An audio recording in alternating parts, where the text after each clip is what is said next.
या देशामध्ये ज्यांनी ज्यांनी स्वराज्यासाठी बलिदान दिलं त्या छत्रपती शिवाजी महाराज, महात्मा फुले, शाहू महाराज, डॉक्टर बाबासाहेब आंबेडकरांना वंदन करू। आजच्या विचार मंचावरती पाचही जिल्ह्यांच्या आढावा बैठकीसाठी आलेले महाराष्ट्राचे प्रभारी रमेश चेनिथलाजी, महाराष्ट्राचे अध्यक्ष नाना पटोलेजी, आपल्या सगळ्यांचे नेते बाळासाहेब थोरातजी, आदिवासी सेलचे शिवाजीराव मोघेजी, नंदुरबार आणि आदिवासींचे नेते केसी पाडवीजी, सर्व विचार मंचावरती बसलेले सर्व नेते आणि या उत्तर महाराष्ट्रातून आलेल्या सर्व भावा बहिणींनो, तुम्हाला जय काँग्रेस। भावांनो आणि बहिणींनो, आपण त्या जिल्ह्यामध्ये बसलेलो आहोत आणि त्या उत्तर महाराष्ट्रामध्ये आपण बसलेलो आहोत ज्या उत्तर महाराष्ट्रामध्ये दोन नद्या वाहतात, एक नर्मदा आणि दुसरी तापी, आणि या दोघही नद्या पश्चिम वाहिन्या आहेत। म्हणजे हा उत्तर महाराष्ट्राचा इतिहास आहे की जेव्हा जेव्हा मुख्य प्रवाहामध्ये काही गोष्टी वाईट होत असतील तेव्हा तेव्हा प्रवाहाच्या विरोधामध्ये लढत आम्ही या राज्यामध्येच नव्हे तर देशामध्ये एका वेगळ्या प्रकारचा विजय प्रस्थापित करू शकतो। हे नर्मदा आणि तापीच्या याच्या माध्यमातून आपण दाखवून देऊ शकतो। आपण ज्या धुळे जिल्ह्यामध्ये उभे आहोत, आज इथे जे आपण जमलेलो आहोत तो हा धुळे जिल्हा आहे। स्वातंत्र्याच्या आधी 1903 मध्ये या जिल्ह्यामध्ये पहिली सत्यशोधक सभा स्थापन झाली होती आणि या जिल्ह्याने तेव्हा सांगितलं होतं की या राज्यामध्ये हिंदू, मुस्लिम, शीख, ईसाई अशा प्रकारचा जातीभेद चालणार नाही। महाराष्ट्र मावळ्यांचा आहे आणि या राज्यामध्ये शिवाजी महाराजांच्या परंपरेनं आम्ही सर्वजण गुण्यागोविंदानं राहणार, हे या जिल्ह्यानं दाखवून दिलेलं आहे। भावांनो आणि बहिणींनो, आपण सगळ्यांनी आठवण ठेवली पाहिजे, हा देश ज्या दिवशी स्वातंत्र्य झाला त्या दिवशी स्वातंत्र्याच्या पहिलं भाषण करताना पंडित जवाहरलाल नेहरू म्हटले होते की आम्ही नीतीशी करार केलेला आहे। 2024 ची निवडणूक ही पुन्हा एकदा राहुल गांधींच्या नेतृत्वामध्ये आपल्याला नीतीशी करार करावा लागेल आणि लढावं लागेल। ही गोष्ट आपण सगळ्यांनी लक्षामध्ये ठेवलं पाहिजे।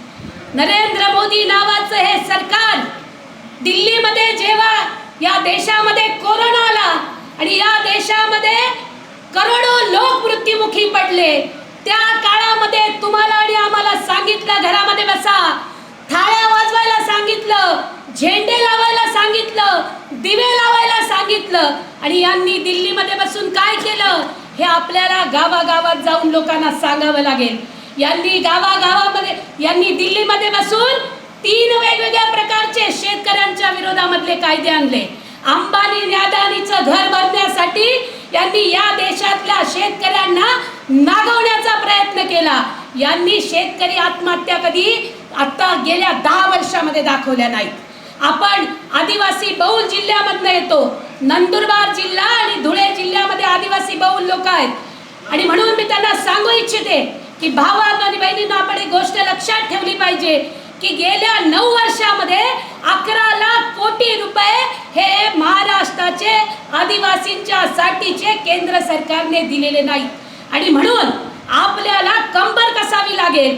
नरेंद्र मोदींच्या हातामध्ये राक्षसी ताकद असेल, ईडी असेल, सीडी असेल आणि अजून काही वेगळं बीडी पण असेल, पण लक्षात ठेवलं पाहिजे ही सगळी नेते ज्यांनी छातीचा कोट केला आहे आणि हे सगळे नेते या सगळ्या व्यवस्थेच्या विरोधामध्ये लढतो आहोत। आम्ही तर सगळे रस्त्यावरती लढणारे कार्यकर्ते आहोत, आमचा इतिहास रस्त्यावरती लढण्याचा आहे।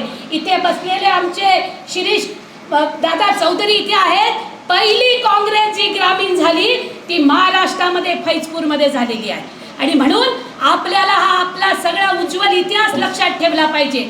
आज जे सत्तेवरती बसलेत हे लोकांच्या मनामध्ये भीती निर्माण करतात की कोणत्या तरी धर्माचा माणूस येईल आणि तुमचा धर्म वाटवून टाकेल।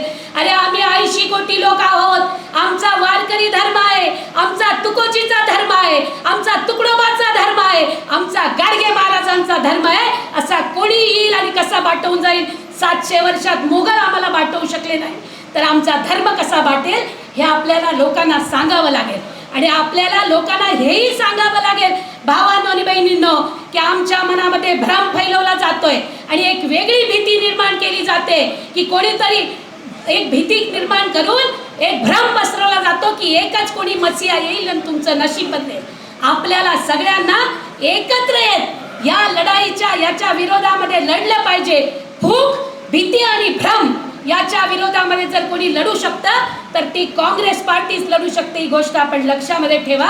आणि म्हणून भावांनो आणि बहिणींनो, आदिवासी एक लेखिका आहे, ती म्हणते की जब हमने अ से आम लिखना शुरू किया, जब हमने अ से अनार लिखा, जब हमने अ से अनार लिखा तो उन्होंने क्या, वाह क्या खूब.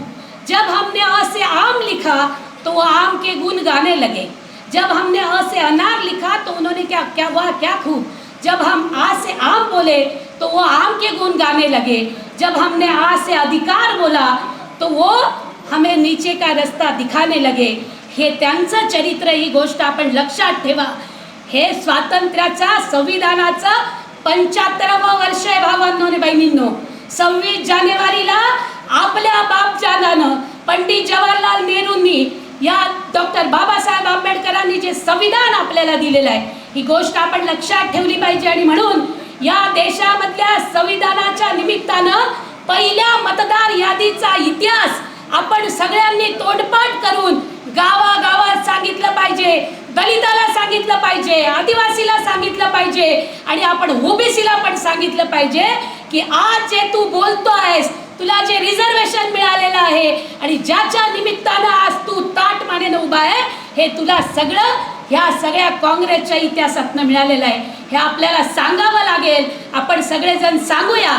आणि म्हणून या 75 वर्षामध्ये संविधानाला 75 वर्ष झाले आहेत आणि RSS नावाच्या संघटनेला जे 1925 साली जन्माला आलं, ज्या संघटनेने इंग्रजांच्या विरोधामध्ये इंग्रजांच्या सोबत हात मिळवणी केली. आपण आपले पूर्वज इंग्रजांच्या विरोधात लढत होते आणि हे मात्र इंग्रजांच्या बरोबर हात मिळवणी करत होते.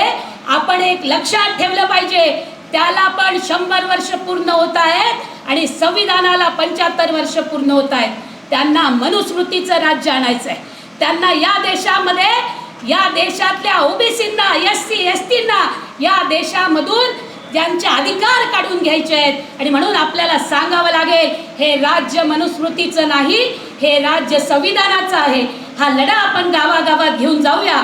रमेश तेलीचला जी, हम आपको विश्वास देते हैं कि उत्तर महाराष्ट्र से हम लोग एक नई ऊर्जा लेकर जब भारत जोड़ो न्याय यात्रा जाएगी और इस 2024 का इलेक्शन होगा, हम आपको विश्वास देते हैं कि फुले शाहू आंबेडकर, तंट्या भील और खाजा नाइक के इस भूमि से, बहिनाबाई के इस भूमि से हम लोग एक नई ऊर्जा लाएंगे और इस देश में एक नई क्रांति कांग्रेस के माध्यम से लाएंगे. इतना ही बताती हूँ. सबको जय कांग्रेस.